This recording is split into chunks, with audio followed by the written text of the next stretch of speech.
বিধায়করা ঘর ছেড়ে বেরিয়ে গেছেন, ছোট লালবাড়ি হাতছাড়া হয়েছে, ফিরহাদ হাকিম ইস্তফা দিয়েছেন।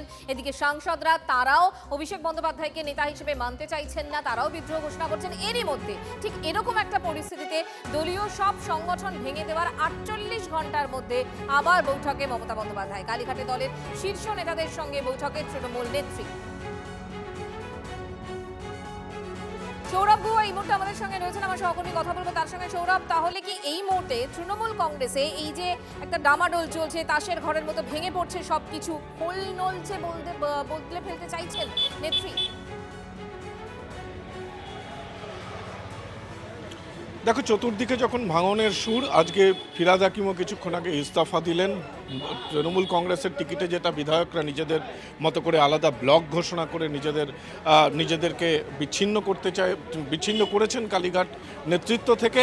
শোনা যাচ্ছে আগামী দিনে যখন মমতা বন্দ্যোপাধ্যায়, অভিষেক বন্দ্যোপাধ্যায় জোট ইন্ডিয়ার বৈঠকে যাবেন, সে সময় দলেরই বেশ কিছু সাংসদ তারা আলাদাভাবে আত্মপ্রকাশ করতে চান, সেখানেও ব্লক। এরকম চতুর্দিকে যখন ভাঙনের সুর, তখন মমতা বন্দ্যোপাধ্যায় একবার বুঝে নিতে চাইছেন তার সঙ্গে আছেন কারা।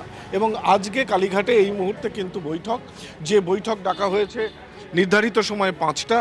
এখনও পর্যন্ত এখানে এসেছেন দোলা সেন এবং বিধায়কদের মধ্যে এসেছেন মদন মিত্র সহ আরও দুজন, অসীমা পাত্র, এবং আরও কয়েকজন বিধায়ক এসেছেন। কলকাতা পুরসভার 2 কাউন্সিলর অঞ্জন দাস এবং বৈশানর চট্টোপাধ্যায়। সব মিলিয়ে এখনও পর্যন্ত কিন্তু অনেকেরই আশা বাকি।